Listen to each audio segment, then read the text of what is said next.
which Malcolm, I'm awfully sorry to interrupt, but is it possible for John perhaps to answer one or two of those Certainly, points? certainly. Otherwise we're going to have 9 points unanswered. But yes, it's building up the list a bit. But I mean, the problem that we...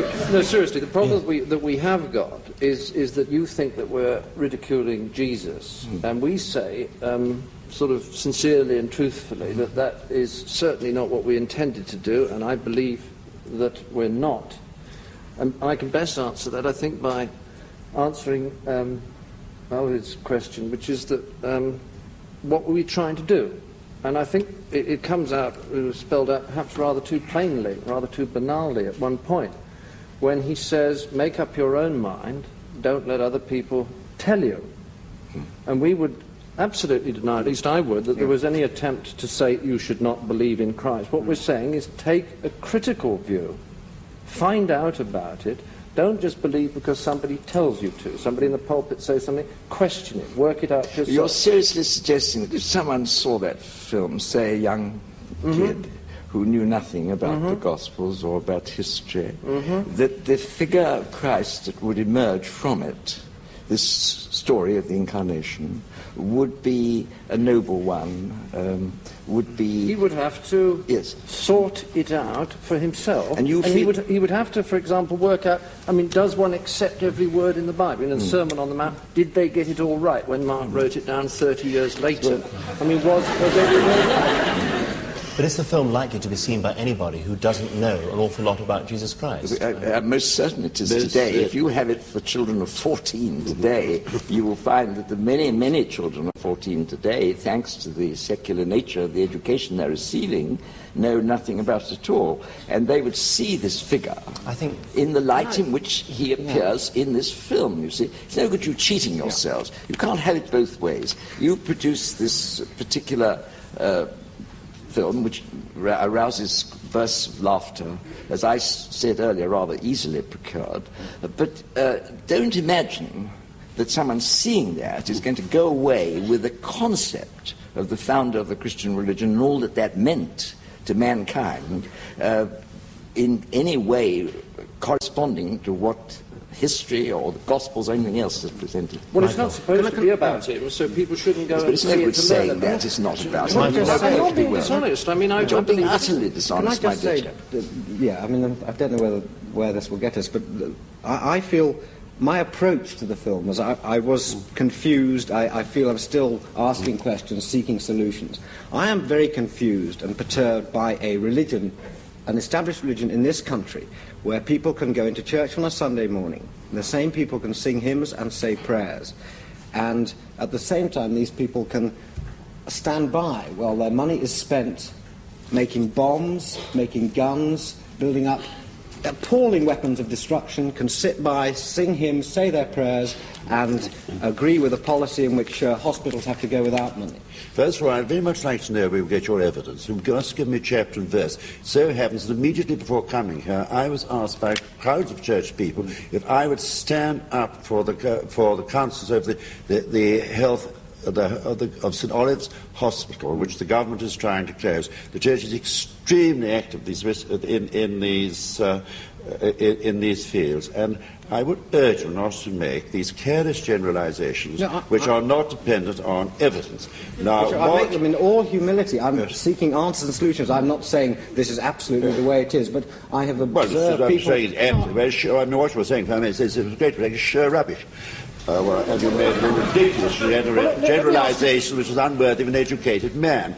Now, having said this, back to what you say, somebody aged 14 coming and seeing this thing of Jesus, what you are seeing is not one of the greatest teachers in the world. I mean, granted, lots of people, the majority of people wouldn't accept him as the Son of God as I do, but surely most of us would see him as one of the greatest teachers of the world. Now, you wouldn't guy Socrates or make him appear as a clown. And what I think maybe this there are funny things about it. What? Maybe there are funny things about Socrates. Why shouldn't we make jokes about Socrates? Well, if there are certain aspects of you would not Socrates. No, that's not my point. I don't know enough about also Socrates. was Maybe murdered. he was made to drink poison, you wouldn't guy him at that point or make him appear as a clown. And what I say, and I'm afraid you won't alter my conviction, John, over this, is that this is what is to a Christian the most sacred moment of the whole Jesus experience, namely his death, that at that most sacred moment he was guyed and made to look as a clown. May I make another point just here, which is rather interesting, that if you'd made that film about Muhammad, you see, there would have been an absolute hullabaloo in this country, because all the sort of the racial, anti-racialist people would have risen up in their might. The same people who would approve of this and would have said this is quite disgraceful. And behind people's minds would be the thought of maybe they might lose a bit of oil, by doing it. But you see the difference. You're right, Malcolm. I mean, 400 years ago we would have been burnt for this film. Now, I'm suggesting that we've made an advance. And I'm suggesting that compared with other presentations of this great event, the Incarnation, you have not made an advance, and that anybody in the future who might dredge up this miserable little film, and it's quite possible they might as a piece of social history, they would certainly not wish to relate it to the thing, say, Chartres Cathedral, which is built to the glory of Christ. Not a funny building, actually. But they might want to compare it with Faulty Towers. Yes, they're not even intended to be a funny building. Well, it has the gargoyles on it, Michael. I think that, and I've seen this in the sort of reviews of the film, they concentrate always on the religious angle. Even, before they've seen it, they've decided this is a film about religion. I don't think it is entirely. I think that what we've chosen to do is what we've always done in Python. We've done for 3 series and done for 3 films. We have taken a certain group of people, which are generally sort of England in the present day, and put them into a historical context. I think that's what we've done with this film. I think it isn't entirely about religion. It's about the people who live in... anyone who lives and makes up our society today. It's also about closed systems of thought, whether they're political or theological or religious, whatever. Systems by which whatever evidence is given to the person, he merely adapts it, fits it into his ideology. You show the same event to a Marxist and a Catholic, for example, they both of them fine, they both have explanations of it. I mean, it's what to be pompous poppers on about with falsifiability of theories. I mean, once you've actually got an idea that is whirring round so fast that no other light or contrary evidence can come in, then I think it's very dangerous. I don't think it's dangerous to someone like Malcolm, because he's actually a very nice man. But I think he is the sort of guy that this film is actually having a go at, because I don't think that there's any evidence that can come to him now that is going to make him think, am I right? Am I making a mistake? Well, you can leave that out.